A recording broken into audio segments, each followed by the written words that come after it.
Do you like making salads? Well, you'd be surprised how quick and easy it is to make your own salad dressings. Do you break into a sweat with even the thought of having company? I'm here to help. After trying just a few of my hosting tips, you'll be more than ready to say, come on over.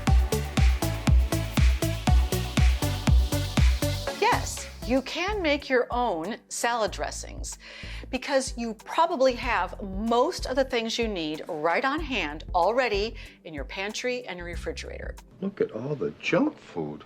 So let's talk about the base items you need to have. A little mason jar. It needs a lid because when you add your ingredients together, you're just gonna throw it on here and shake it up. That's simple. It's also good to have on hand a whisk because maybe you need to blend some things in your jar before you get started. Then put your lid on and shake it up. Ready to go. Also, basic ingredients, salt and pepper, or any spices, depending on what you want to make. So let's get into the very easiest way you can make a salad dressing, and that's with the packet. This is more of a vinaigrette, and this is more of a cream-based. For the vinaigrette, you will need, like you can tell from the title, vinegar and oil and this packet. Really that simple. It gives you the directions on the back, maybe some little water added to it, shake it up, it's ready. And it's so much better than something you'd buy at the store. For a ranch style or creamy dressing, you need a little bit of buttermilk and a little bit of milk. And then you add your packet in the jar, shake it up, it's ready. I mean, can it get any easier than that? No. Easy peasy lemon squeezy. But it can get a little more specific depending on what kind of dressing you want to make. For your base vinaigrette, you will need an oil.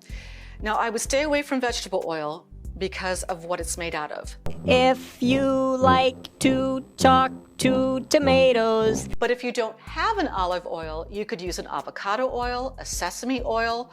Any of those would work just fine. Then to add to that, you need something sour, and this is where your vinegar from the vinaigrette comes in. But there are all different kinds of vinegar. You can use a dark balsamic vinegar. You could use a white balsamic vinegar. You could go with just a rice wine vinegar. If you're worried about the color of your vinegar and the depth of flavor, you can either go apple cider or distilled white. There are many different kinds of vinegars, and you probably have one of them in your pantry, so just use that. Then you need some kind of herb. Now your herb is to your taste. You will basically need something savory like thyme or dill. You could also use oregano, anything that you would think you would put on, let's say, a turkey or some sort of Italian food would be a great herb, and you can get as creative as you want to there. Just basically use what you have in your herb stash. Then you need something zippy, and by that I mean shallot, and this is just a small onion, but it's definitely better suited for dressings, chopped very finely. Maybe some garlic, maybe some fresh ginger. All great things to give your dressing a little bit of a much needed kick. Then you add just a little bit of something sweet to kind of cut the harshness of your sour. And for that you can use honey, you could use agave, you could use maple syrup, and I mean pure maple syrup, not Mrs. Butterworth's, because that has a lot of sugar in it and that will greatly increase your sugar content to a level you don't want. Mrs. Butterworth? Yes? How come you taste so good? Just something sweet that then blends in well with the rest of your items. And finally, most importantly, salt and pepper. Now what's important after you've added these ingredients, and this is just your base vinaigrette, you haven't done anything special to it, you haven't added cranberries or walnuts or anything on top of it. Once you get that shaken up, take a spoon and have a taste. Right away, you will be able to tell, is there too much sugar? Is there not enough salt? Do I need a little bit more kick? Or is it far too strong and maybe I needed to water it down a little bit? You'll be able to tell right away, and then you just adjust it. And then you have your base vinaigrette. At this point, you can add whatever you want to be specific to your salad. Let's say you're making a cranberry salad. Add some cranberries. Let's say you're making a pomegranate salad. Those little pomegranate arrows that you get at the grocery store, you can add pomegranate to your base mix. Maybe you're wanting to make a lemon vinaigrette. In that case, you will actually take some zest from the skin of the lemon, and we did a whole show on cooking terms where I talked about zesting, we'll link it down below, or zest your lime, and then you take the juice of this lemon or the juicer of this lime and you squeeze it into your base dressing, and that adds a wonderful kicking up of your flavor. Now, a Caesar dressing is very similar to a vinaigrette with some critical ingredients. One is Dijon.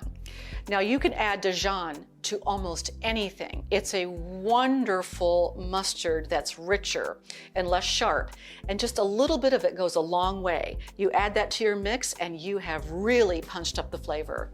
Also, for a true Caesar dressing, hold on to your knickers here. All right, everyone, gird your loins. You want to add anchovies. Now, I know what you're saying. I know, I thought the same thing. I cannot get that tin of anchovies with their tiny little heads and their tiny little eyes. You can do it.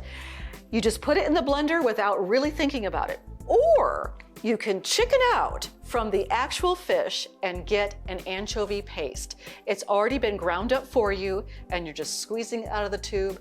No little eyeballs, no little heads.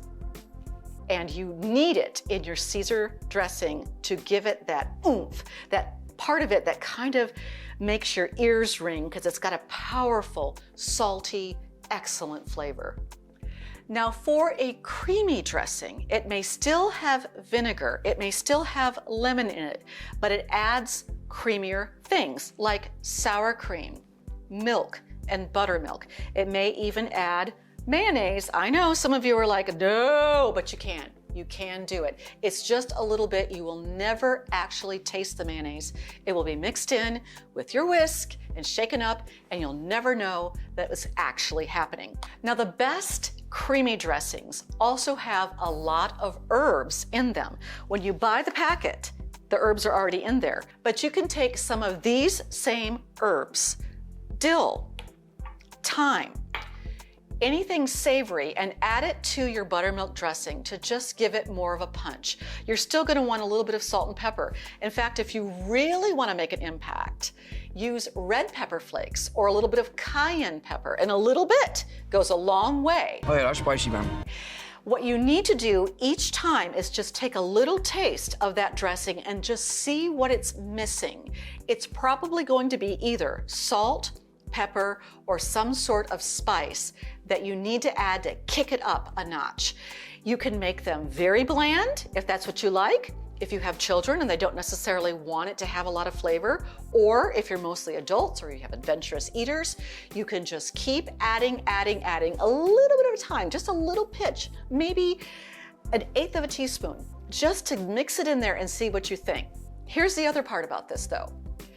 You want to make it ahead of time and let it sit in the refrigerator to kind of fuse together. Overnight is fine.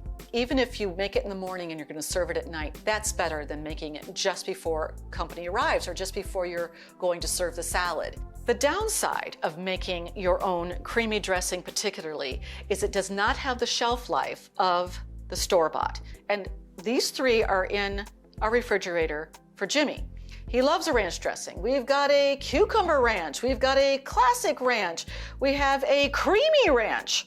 All ranches are creamy, so I'm not sure what that means. Mama says stupid as stupid does. But he loves it and I do not. But if I make my own creamy dressing, I actually do like it. I don't know why. Why? I think it's because I'm controlling the ingredients. I'm making sure there's not too much sour cream, not too much buttermilk, not too much regular milk, or eggs, or mayonnaise, which has eggs in it. I think I'm able to control all those flavors, and so I can serve it to my taste. And that's what you want to do too.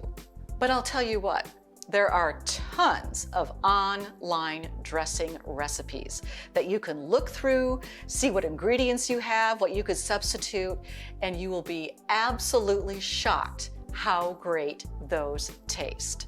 I encourage you to go through your ingredients and take your salad to the next level with a homemade dressing. Oh, I just looked right at it. Why? Why?